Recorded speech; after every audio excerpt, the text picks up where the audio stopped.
বগুড়ায় শহীদ Zia degree college মাঠে family card উদ্বোধন অনুষ্ঠানে বক্তব্য রাখছেন প্রধানমন্ত্রী তারেক রহমান। আমরা সরাসরি চলে যাচ্ছি সেখানে।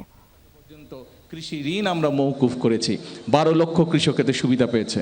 এখানে কৃষক ভাই আছে, তো কৃষক ভাই আছে না অনেকে? কে কারা কৃষি কাজ করেন বলেন তো, হাত তুলেন দেখি কারা কারা কৃষি কাজ করেন।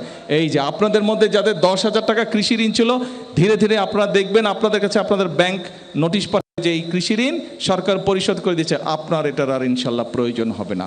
ইনশাল্লাহ কৃষকদের পাশে আমরা দাঁড়াবো, ইনশাল্লাহ কৃষকদের পাশে দাঁড়ানো শুরু করেছি। আমরা মা বোনদের পাশে দাঁড়াবো, কারণ আমাদের পরিকল্পনা হচ্ছে দেশকে ধীরে ধীরে সামনের দিকে নিয়ে যাওয়া, দেশের মানুষের ভাগ্য পরিবর্তন করা। এখন এরপরে আরও অনেক আছে। আমরা ইমাম মুয়াজ্জেম সাহেবদের কথা বলেছি, তাদেরকে সরকার থেকে যেই সম্মানের কথা বলেছি, মুসলমান ধর্মের মসজিদে ইমাম মুয়াজ্জেম খতিব সহ অন্য ধর্মের যে ধর্মীয় গুরু আছে তাদেরকে আমরা বলেছি যে সম্মানী দেবো, সেই কাজটা আমরা শুরু করেছি। আমরা খাল খনন, এই যে এই কর্মসূচি শেষ করে এই খালটার নাম জানি কি, চৌকিদহ।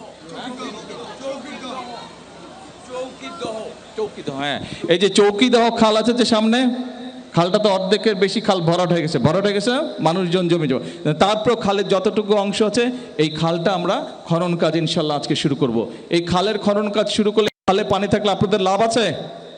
আপনাদের কি লাভ আসবে? খালে পানি আসলে, খালে পানি থাকলে লাভ হবে? এলাকার মানুষের কি লাভ হবে? আচ্ছা, তো এইরকম সারা বাংলাদেশে আমরা খাল খনন খানাবো। অর্থাৎ আমাদের যে পরিকল্পনা, আগামী 5 বছরের পরিকল্পনার অধিকাংশ পরিকল্পনা হচ্ছে গ্রামের মানুষকে ঘিরে, যেখানে বাংলাদেশের 70% জনসংখ্যার 70% মানুষ গ্রামে বাস করে। এই মানুষগুলোকে ঘিরে আমরা বিভিন্ন পরিকল্পনা গ্রহণ করেছি। এই যে দেখেন আজকে একটু আগে হাসপাতালে, এই যে পাশে যে ছোট্ট হাসপাতালটা আছে, এই হাসপাতালে আমরা বাচ্চাদেরকে হাম আর রুবেলার ভ্যাকসিনেশন আমরা দিয়েছি, ইঞ্জেকশন আমরা দিয়েছি, টিকা দিয়েছি। কেন? আমরা দেখেছি গত সময়ও আমরা দেখেছি যে এই বাচ্চাদের জন্য, এই অসুখের জন্য যে টিকা লাগে, ওষুধ লাগে, সেটা তারা বিদেশ থেকে আনে নাই। একই সাথে তারপরে 5 তারিখে যেই সরকার আসলো, সেই সরকার প্রায় 1.5 বছর ক্ষমতা ছিল, তারাও বাচ্চাদের কথা চিন্তা করেনি, তারাও এই ওষুধটা আনেনি। ফলে মধ্যখান দিয়ে কি হলো, এই অসুখটা যখন শুরু হলো, দুর্ভাগ্যজনকভাবে অনেকগুলো শিশু প্রাণ হারালো। অর্থাৎ কিছু মানুষের গাফিলতির কারণে বাংলাদেশের বেশ অনেকগুলো শিশু আজ প্রাণ হারিয়েছে। আর যাতে শিশু প্রাণ না হারাতে পারে কোনো শিশু, সেই জন্য তাড়াতাড়ি আমরা বিদেশ থেকে এই ওষুধটা এনেছি। ওষুধটা এনে এখন 2 কোটি, সারা দেশে 2 কোটি বাচ্চাকে আমরা এই টিকাটা দিব, যাতে করে বাচ্চারা সুস্থ থাকে, যাতে করে অসুস্থ না হয়, যাতে করে মায়ের টেনশন না হয়, যাতে করে বাবাদের টেনশন না হয়। ইনশাল্লাহ সেই কাজ আমরা করব। এখন আসেন, বক্তৃতা দিলে তো অনেক হচ্ছে, বিকালে আবার আরেকটা জনসভা আছে, ওখানেও বক্তৃতা দিতে হবে। হ্যাঁ, কি বলে শুনি না।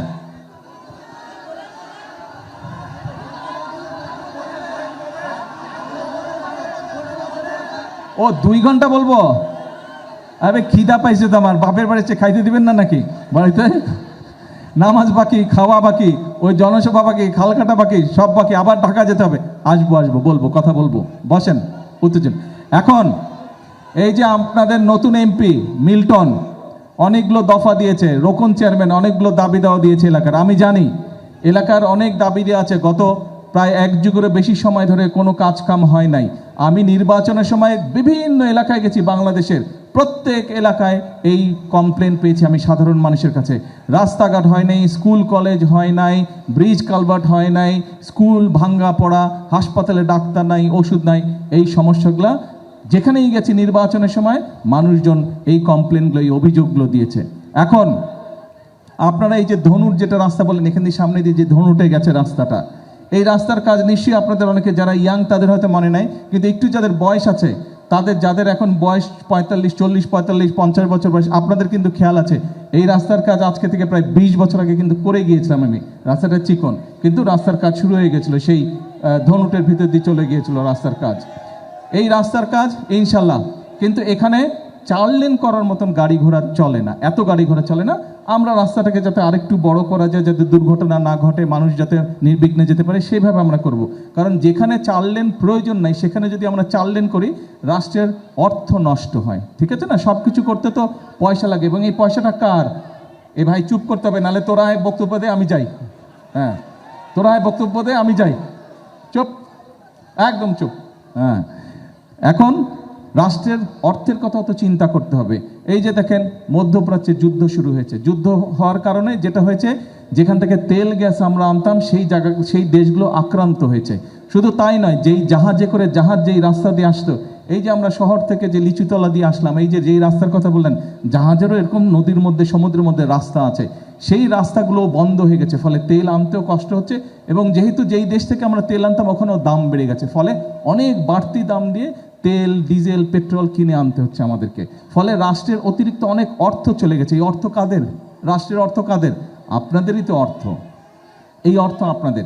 সেই জন্য আমাদেরকে বিবেচনা করতে হবে যে কোন রাস্তাটা 4 লেন করা প্রয়োজন, কোন রাস্তাটা 2 লেন করা প্রয়োজন। যেটা 2 লেন দিয়ে কাজ হবে সেটা 4 লেন করে খামাখায় জমি নষ্ট করার দরকার নাই, অর্থ নষ্ট করার কথা, রাস্তা ইনশাল্লাহ হবে। আসেন এরপরে আরো কয়েকটা দাবি, তার মধ্যে এই কলেজের কথা বলেছেন, কলেজ সরকারিকরণ। কলেজ সরকারিকরণের কথা বলছে না? হ্যাঁ, কি বলে?